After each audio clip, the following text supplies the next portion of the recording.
চা পানীয় হিসেবে স্বাস্থ্যকর ও উপকারী। তবে এতে কনডেন্স মিল্ক, দুধ, চিনি দিয়ে পান করাটা স্বাস্থ্যকর নয়। চায়ে অ্যান্টিঅক্সিডেন্ট থাকে। দুধ, চিনি ছাড়া রং চা খেলে এই অ্যান্টিঅক্সিডেন্ট সম্পূর্ণ পায় শরীরে। তবে যখন এতে চিনি, দুধ, কনডেন্স মিল্ক মেশানো হয়, তখন চায়ে থাকা ক্যাটেচিন নামক অ্যান্টিঅক্সিডেন্ট দুধে থাকা কেজিন প্রোটিনের সঙ্গে বিক্রিয়া ঘটায়। ফলে চা তার অ্যান্টিঅক্সিডেন্ট গুণাগুণ হারায় ও অন্যদিকে দুধ হারায় তাই প্রোটিন গুণাগুণ।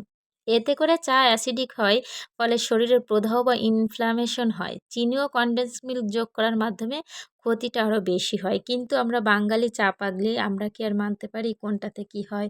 তো আমিও বহুত বছর হচ্ছে দুধ চা খাই না। চিনি ছাড়া চা আমি সবসময়ই খাই। তবে আজকে হচ্ছে আমি দুধ চা খাবো, কিন্তু চিনি খাওয়াটা আমার অভ্যাসে নেই এখন। দুধ চা খেলে আমাদের কি ক্ষতি হয় জানেন? এতে আমাদের কোষ্ঠকাঠিন্য হয়, ওজন বেড়ে যায়, অনিদ্রা, পেট ফাঁপা, হজমের সমস্যা, এ ধরনের অনেক সমস্যা আমাদের শরীরে দেখা দেয়। ব্রণ, তারপরে স্কিন কালো হয়ে যায়, অনেক ধরনের সমস্যা আমাদের দেখা দেয়। তো আমরা সকলে চেষ্টা করব যে দুধ চাকে এভয়েড করে কিভাবে রং চা খাওয়া যায়, তাও চিনি ছাড়া খাওয়ার চেষ্টা করবেন, যাতে আমাদের শরীরের উপকারে আসে, যাতে ক্ষতি না হয়।